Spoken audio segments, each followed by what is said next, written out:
Hey, what's going on everyone? Earlier today we got the patch notes for the upcoming update as well as kit reveals for all of the Ghostbuster characters. The kits look quite complex and I have not read through them thoroughly yet. I've just briefly glanced at them. I'm going to do more of a thorough video talking about their kits and how they work together hopefully tomorrow, so expect to see that soon.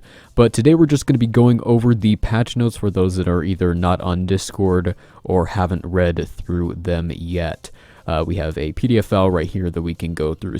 So let's start with the game details. And this says our Ghostbuster Takeover is almost here. Last week we teased what you can expect from this new update, but today we're showing the full patch notes. Beyond all the new content coming, we have some great quality of life updates, and we are so excited to see this update go live this week. So within the next 4 or 5 days, we should see this update go live. That is awesome. Now on to content. The Ghostbusters event. 4 brand new events will be released with this takeover. 2 unboxed events will start focusing on Peter and Ray.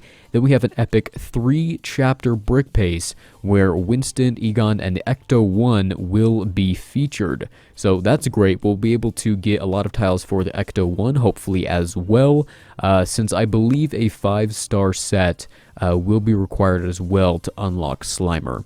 And then lastly, they said that they have a master event where you can face off to go get Slimer. That's what I was just talking about right there. Then we have a quick summary for each character. Peter is going to be an explorer, a Ghostbuster, an attacker, and a magical character. I did not see that one coming. He is an unmotivated attacker. He tends to let his teammates do his job for him. That doesn't mean he can't attack with effective damage, though, when he needs to. And then to see the full ability list, see the attached PDF file. Again, I'm going to talk about that more in depth in a separate video, just kind of summarizing all this right here. And then we have Ray. He is going to be an explorer and a Ghostbuster as well, but he is also going to be a support and a spooky character. Interesting to see another spooky added to the game. His summary is he is an eager support who operates best under a healthy dose of panic. He uses his blind faith in the paranormal to help his team in all situations. He may not be the strongest, but he is always around to lend a hand. All right. Then we have Winston, who is an explorer, a Ghostbuster, a tank, and a role model. So we now have another role model character along with Primo, Poppy, and Ash, I think are the only other 3. He is a courageous tank for hire that always has one's back. He can do it all and will back his team up no matter what. Then we have Egon. He is an explorer, Ghostbuster, support, and techie.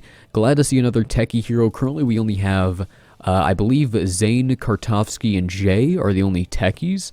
Also Clockwork, I believe, but he's not released yet. So it'll be nice to get another right here. Also, Egon looks like the best of the Ghostbuster characters, along with Slimer. They seem like they're going to be the 2 best ones. His summary is he is a tech-focused attacker whose vast array of gadgets gives his team the edge they need, a great support to any team, and a competent healer. He keeps his team fresh. So a good support to any team, that's always cool. Another plug-and-play character. Also, his ultimate seems pretty good. And then finally, we do have Slimer here, also an explorer and a Ghostbuster, but an attacker and a spooky character as well. Slimer actually might work best in a spooky team and might make them much more effective. He's going to be a stealthy prankster who deals disgusting damage when you least expect it. He uses his ghost abilities to sneak by and attack enemies when they least expect it. And then we have the Ecto-1, and the summary of this one is, what would the Ghostbusters be without their iconic ride? Ecto-1 is a brand new set in-game and brings some amazing synergies to the Ghostbusters. It has the tools you need to take down sneaky foes and has great gas mileage. Alright, all of that sounds pretty good. Overall, I'm slightly underwhelmed with the Ghostbuster kits. We'll have to see when I read it all more in depth. But again, I don't think they're going to be a meta-defining team. Although, honestly, right now I'm thinking it might make Spooky better because of Slimer and Ray, those two spooky characters. Also, I think Egon might be useful in other teams besides a full Ghostbusters team. So these new characters might actually lend to some new theory crafting, which is always appreciated. Then we have a Ghostbusters Piptown takeover. Ghosts have taken over Piptown. Your whole hub has been slimed and infested with ghosts. The ghosts also have taken over the rooftop. A scary new level set on a ghost-filled rooftop late at night is now playable. That is awesome. I love the themed Piptowns like they did with the J event briefly. I think that's going to be super, super cool. And we're going to get a new campaign level as well. I did not expect that. That's awesome. That's some new playable content. That's going to be very fun to mess around in. And then the new neighborhood will be opened for the third-party IPs, starting with the Ecto 1 set right there. Then we've got some new features. These I'm really, really excited about. First of all, we can save teams.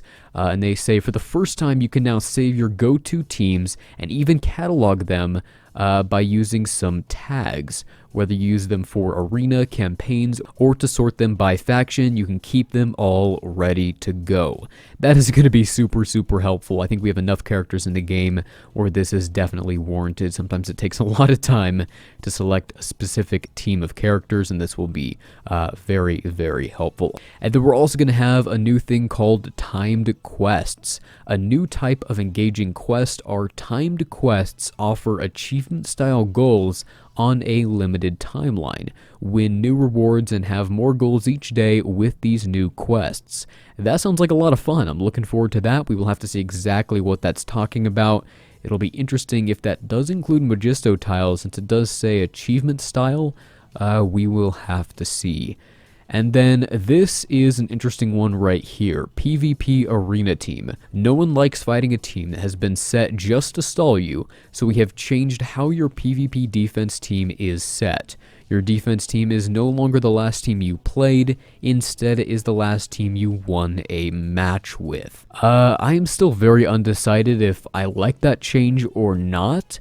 It will help prevent teams like the Basil Willa timeout team, that type of thing, but we will have to see. It'll be much more difficult to set a defensive team now, which is kind of a downside. However, on the upside, you can test random offense teams and then just retreat from the battle without worrying about that team now becoming your defensive team, and then having to sit around and wait for another battle to become available to put back in your normal team. Like earlier today, or I think it was yesterday, I put in Yeti into my team just to kind of see how he worked, and I forgot to switch him out for defense and ended up falling into the 50s. So, I don't know, it could be a good thing. We will have to see. I'm still very undecided. I did not expect that, so it kind of caught me off guard, but we will have to see. And then other new features, you can now use your LEGO ID to connect to LEGO Legacy, so that's nice if you're under 18. That's just another way to save your progress, which is always a good thing. And you can also link it to your Apple ID if you have that. Then we get into some other really interesting stuff, some changes and improvements.